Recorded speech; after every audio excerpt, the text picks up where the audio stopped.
So kapag ganitong kalalaking makina at talagang i-revolution mo ng todo, isusuka niya talaga yung kulat. Isa pa, itodo mo pa ng revolution. Todo mo. Sige, isa pa. Baka makita to, mapanood ni Boy Ligwak to. Ay, Boy Bulwak. Bulwak. Iba yung ligwak kaunti lang eh. Diba? Siya bulwak talaga. Oh, so yung taong may ligwak, kaunti lang yun. Siya si Boy Bulwak. Baka mapanood niya to. At bilin sa inyo, naku, tandaan nyo po ha, Fieldmaster na puti. Pagka si Boy Bulwak ang nagbenta sa inyo, baka ito yung galing dito sa atin. Mga kapatid, maulang hapon po sa inyo lahat. Ito pong Mitsubishi Fieldmaster po na ito. Ang may-ari po nito ay si Sir Nelson, taga Project 8 Quezon City. Dinala po ito last Saturday para ipaayos ang kanyang low power. Tapos transmission rebuild. Yan. Ngayon, hindi ko muna ito pinababa ang transmission kasi may napansin talaga akong kakaiba dito sa makina nito. Tignan nyo po yung makina nito na bumubulwak ang langis. Oy, Rudy, kilala mo ba si Boy Bulwak? Oo, sir. Napanood mo ba yung issue? Yung bumulwak yung radiator. Tubig dito sa radiator. Boss, talagang tatasig pag niremove. Tapos binuksan na rin yung makina na yon, inangat yung cylinder head at sabi nga nung mekaniko, talagang defective daw yung kanyang cylinder head gasket, no? Pati yung cylinder head mismo. Pero wag na muna natin pag-usapan yon, mga kapatid. Dito na muna tayo sa bulwak din. Kasi ito, bumubulwak din po ang langis dito mismo sa turbo. Papunta to sa intercooler. Ito yung intercooler. Kaya mapapansin nyo, ayan, may mga tulo ng langis yan. Okay? Malamang punong-puno ng langis yung loob ng intercooler na yan. Tapos, pupunta dito yung langis. Ito, sa intake manifold. Pupunta dyan. At ang isa pang problema nito, mga kapatid, napakalakas ng blow-by. Malakas ang usok na nanggagaling dito sa dipstick, sa suksukan ng dipstick, at dito mismo sa kanyang breather. Pero may mapapansin kayong kakaiba dito, mga kapatid, kasi maging itong turbo niya ay nagbubuga ng usok. Pwede ba nating paandarin para maipakita natin sa kanila yung usok na sinasabi natin? By the way, mga kapatid, kaya ko po ipinapakita sa inyo, hindi ko muna ginawa ang rebuild ng automatic transmission nito kasi mas nakikita ko na mas malaki ang magagastos nito sa rebuild ng engine. Ngayon, mahal kasi ang magpa-rebuild ng engine, magpa-overhaul. Baka mamaya, Rudy, magkaroon na naman tayo ng issue na yung pala hindi kaya nung may-ari na magpa-overhaul ng engine, nasimulan na namin yung transmission. May problema siya sa low power. Kaya siguro ito low power ay dahil nga po sa loss compression na to. Di ba? Kasi yung usok talaga malakas na eh. Tapos yung turbo pa niya, posibleng may sira din. Diniagnose namin ng maigi at hindi ko muna ginawa yung kanyang automatic transmission. Sige nga, Rudy, paki-start mo nga yung engine natin. Ayan. Kita nyo kagad yung usok na yun, ano? Lakas ang usok, oh. Visible ba? Ayan, visible yan. Yan po ay nanggagaling dito sa mismong bibig ng turbo. Yan lumalabas. Pero, pag tinanggal mo, itong hose na to, mawawala yan. Sige, tanggalin mo. Nawala. So, ibig sabihin, yung usok na yon ay nanggagaling dito. Ayan, lakas, Okay. Pero, yung langis na to, ayun, kita-kita. Tignan mo. Ayan, tignan nyo po yung langis, Kita doon sa loob. I-zoom in ko, Bulwak. Ayan, ayun, bumubulwak sa loob, baka galing to kay Boy Bulwak. So, ang lakas ngayon nung langis na isinusuka nung turbo. Kaya yung turbo nito, sira din talaga. At mamaya, ipapakita namin sa inyo kung malakas ang alog nung shafting ng impeller nito. Ngayon, itong blow-by na to, sobrang lakas yan. Ito, naglalabas na rin pala ng langis dito, lakas na rin ang tulo, Okay. So, yan yung blow-by dyan. Sa dipstick kaya. Malakas din. Lakas din, Yan yan, mga kapatid, So, ibig sabihin, ito po talaga ay loose compression. At saka yung naaamoy naming usok dito ay hindi usok na amoy tambucho. Continuous yung usok niya at malakas. Yan ay galing talaga doon sa loose compression, doon sa mga cylinders na lumalabas doon sa mga piston ring sa ilalim. Malakas na po yan. At yan ay kapag ka uminit pa, yung mismong langis na ang ibubuga doon sa may dipstick. Yan, hintayin mo lang, tanggalin mo lang yung dipstick natin para makita natin yung buga ng langis maya-maya. So dito mga kapatid, sira ang turbo. Magkano ang turbo? Rudy, sa tingin mo ba, magkano ang turbo nito? Mahal, sir. Ha? Mahal. Nasa 20 plus din, ano? 25 pataas. Oo, kasi luma na to eh. Ako naman, hindi ako nagkakabit ng galing ng China, kaya mas okay pa sa akin yung surplus na turbo ng mga 4M40 na engine. Kasi yung mga galing ng China, gawa Lunes, sira Martes. Parang gano'n. So, gastos number 1, turbo. Gastos number 2, kailangang magpa-general overhaul nito sa sobrang lakas ngayon ng usok na ibinubuga niyan at ito po ay loose compression na. Pwede mo bang tanggalin yung yung takip ng radiator? Tingnan mo nga, tanggalin mo yung takip ng radiator. Di pa bubulwak yan. Oh. Sige nga, i-revolution mo nga dito. Pwede mo ba i-revolution dito sa yung malakas, biglayin mo. Sige. Sige pa. Isa pa. Okay. Kaya ko lang naman pinarevolusyon yun, mga kapatid. Ito naman ay hindi nag-overheat. No? At tingnan nyo nga, mayroon pa siyang coolant na nakalagay. No? Pero pag talagang nirevolusyon mo na todo ang engine mo, posible talagang lumabas yung coolant. No, katulad nung kay Boy Bulwak. Yung kay Boy Bulwak kasi Malakas, sir. malakas talaga eh. Hindi siya yung ordinaryong lumalabas lang eh. Talagang bumulwak. So kapag ganitong kalalaking makina at talagang i-revolution mo ng todo, isusuka niya talaga yung coolant. Isa pa, itodo mo pa ng revolution. Todo mo. Sige, isa pa. Okay. Yan ay bawas na. Ang dami nang tumapo na coolant kanina. So kung yan ay punong-puno pa talaga yung coolant, i-revolution mo ng todo, talagang may chance din talaga na medyo bumulwak yan. No? So ito ba ay masasabi nating may problema din ng cylinder head? Sa totoo lang, hindi nga lang cylinder head eh. No? Hindi lang cylinder, sir. Pero yung bulwak na yon, normal kasi yon kapag i-revolution mo ng todo ang engine mo, kasi malakas din naman yung pressure ng water pump. Diba? Kaya nga, huwag niyong tatanggalin yung inyong radiator cap kapag nire-revolution nyo ang inyong makina. Patayin mo muna, Rudy. Patayin mo muna. So, ayan na. Sige, balikan muna natin. So, malakas ang usok. Dito, pakita mo ulit yung langis na isinusuka. Yan. Ito po.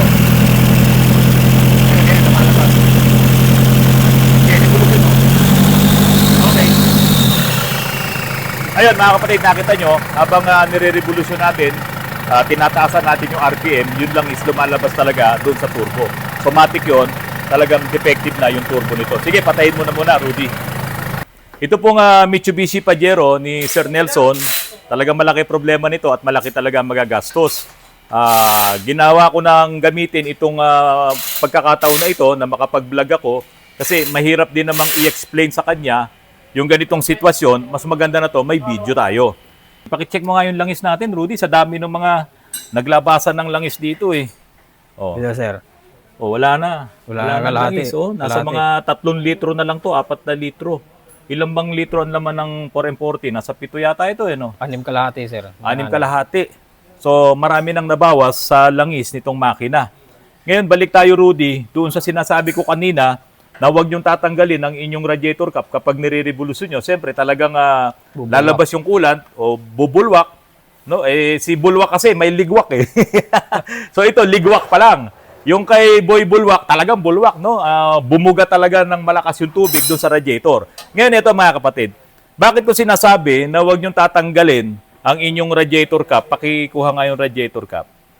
alam nyo mga kapatid, kahit na maayos ang cooling system ng inyong sasakyan, kapag ka umaandar kayo at nag-high RPM, posible talagang yung coolant ay lumabas dito kapag sira itong inyong radiator cap.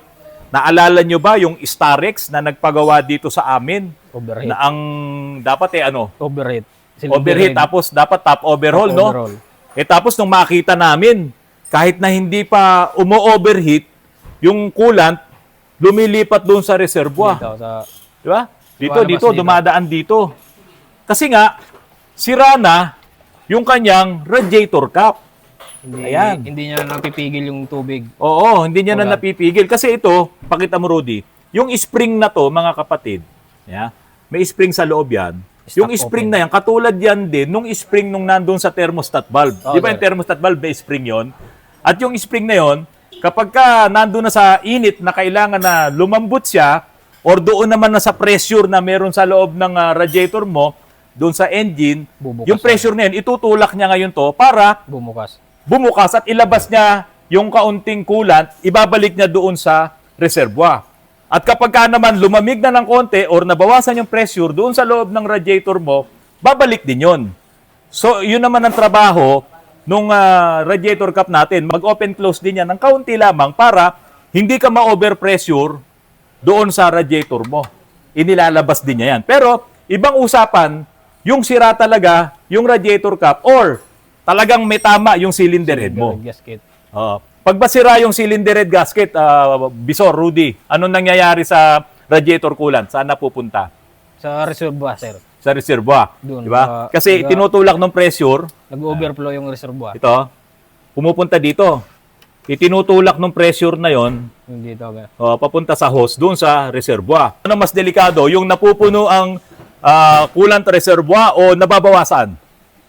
Bisor, Rudy, Yung napupuno, sir. yun napupuno. Bakit? Ano ibig sabihin nun? May tama na yung cylinder gasket. Cylinder head gasket or nag-warp na yung kanyang cylinder head mismo. Kasi nga, meron ng back pressure na nanggagaling sa makina. Hindi ko pinagtatanggol si Boy Bulwak. Pero yung sa kanya kasi grabe, napakataas yung ano. Dito eh. At saka may, ano na yun, may resulta na yon. Kinalas na nila yung makina at napatunayan nga nung mekaniko, si tatay, no, na mekaniko, yung matandang mekaniko na talagang sira yung ibinenta ni Boy Bulwak. At umamin na rin pala. Yung may-ari, sir. Oo. Umamin Hindi, din yung eh. nagbenta, yung kinuhanan niya. Yung tunay palang unit na may-ari, yon, unit. nakadisplay din dun sa kinukuhanan niya. Yung unit na yon. Sira. At sinabi daw na sira talaga Sira yung talaga. cylinder head. Ang sabi daw ni Boy Bulwak, ipapaayos yata niya. Parang ganun eh. Oh, papayos daw bago ibinta. O, kaso hindi naman niya pinaayos. Kaya ganun ang nangyari. Ngayon ito mga kapatid, itong 440 na Field Master na to ay due for general overhaul. Kaya sa may-ari nito, mamaya may message kita na panuorin mo itong vlog na to at magdidesisyon ka po kung itutuloy pa ba natin ang trabaho nito. Kasi medyo malaking gastos to, makina nyo may problema, transmission nyo may problema. Wala namang problema sa akin kung ibagbaback out kayo kasi siyempre hindi ko naman gusto rin na malagay kayo sa alanganin, mapasok kayo sa ganitong sitwasyon, ay kulang pala ang inyong budget. Pero kung liquid naman kayo, Sir Nelson, ay walang problema. Bukas na bukas din, ibababa na ni Rudy yung makina po nito. Ipakita ko na rin sa inyo na malakas na rin yung alog ng shafting nung turbo, no? Kaya yung langis ay lumalabas na mismo dito sa turbo. Okay lang sana eh. Oy, op, tignan mo, napakadumi. Ayun. Langis to eh. Tignan nyo mga kapatid, tindi na, no? Grabe. Yan yung sumasargong Sludge siya. langis o sludge na yung hose. Tapos dito, kaya bang makita ng video natin? Ayan, sige. Matatakpan sir ng ano, kamay. Ayan, kita yan. Sige. Ayun, no? Lakas, wala na talaga. Sira na talaga yung turbo na to. Impeller, lakas sa Diyan na ngayon sumusuka yung langis. At isa pang nakita ko dito, mga kapatid, yung suka din ng kanyang coolant, ayan tignan nyo to. agas ng coolant doon sa kabila, coolant din. Suka din ng coolant. Ayan Kita mo yung kulay. Yung kulay ng hose. 'Di ba? Yan yung kulay ng coolant niya. General overhaul sa engine, tapos Turbo. rebuild ng transmission, Turbo pa. tapos turbo, medyo malaki-laking gastos. Baka gusto mo, benta mo na lang kay Boy Ligok. Baka makita to, mapanood ni Boy Ligwak to. Ay, Boy ano, Bulwak. Bulwak. Iba yung Ligwak kaunti lang eh. 'Di ba? Siya bulwak talaga. Bulwak talaga. Oh, so yung taong may ligwak, kaunti lang 'yon. Siya si Boy Bulwak. Baka mapanood niya to. At bilin sa inyo, naku, tandaan niyo po ha, Fieldmaster na puti. Pagka si Boy Bulwak ang nagbenta sa inyo, baka ito yung galing dito sa amin. Hindi, biro lang, Sir Nelson. Biro lang po 'yon ha. Rudy, may naghihintay pa sa atin. Itong expander na to, pinapa-change oil nung may-ari doon sa talyer doon sa kanila, ayaw i-change oil. Kasi 30,000 lang daw yung tinakbo sa loob ng 7 7 years. taon. 7 taon. Yung may-ari, every year siya mag-change oil ngayon. 1 taong mahigit bago siya mag-change oil. Alam nyo kung ano nangyari sa kulay ng kanyang langis. Ito, halika, pakita namin sa inyo. Nasaan yung langis itong expander? Ito yung may-ari. Oh. Oo. Dito, lagay mo nga dito sa maliwanag. Baba ka muna dito, kuya. Bigyan mo nga ako ng konting background dito, kuya, sa iyong Mitsubishi Expander. Bakit nagkaganyan ang langis niyan, kuya? Kasi po, nung last year ay hindi kami pinayagan ng isang mekaniko dun sa Shell sa Tagaytay na mag-change oil. Kasi Mag-change oil. malinaw pa daw po. Ipinapa-change oil nyo, ayaw niyang Opo. i-change oil. Opo. Bakit ayaw niya? Ba't marunong pa siya sa inyo? Ayun Total, po. kikita naman sila. Hindi naman namin Ano daw ang kabisado. dahilan? Bakit ayaw nilang i-change oil? Malinaw pa daw po. Wala nang iba silang dahilan.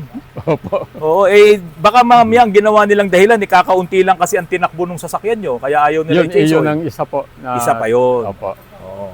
So ito, 2019, ang tinakbo 34 po. 34,000 34,000. kilometers. Ngayon, ito mga kapatid. Bihirang magamit ni Simon po. si Simon, bihira niya magamit. So, ito ba nakabase sa Tagaytay o nakabase sa Mandaluyong? Kasi sa Mandaluyong kayo, Sa Mandaluyong po ginagarahe po. Mandaluyong ang garahe. Manugang ko lang po ang gumagamit. Ayun, si Manugang, napakaswerte naman ng Manugang niyo. May expander, siya ba yun? Opo. Oo, swerte naman ha. Sana Si, maraming katulad nyo na biyanan ha. si Karinald. Oo, si Ka Reynald. Ngayon, nagrereklamo ka, bakit daw pagka mabilis yung takbo, 80 to 90, ano nangyayari sa gulong?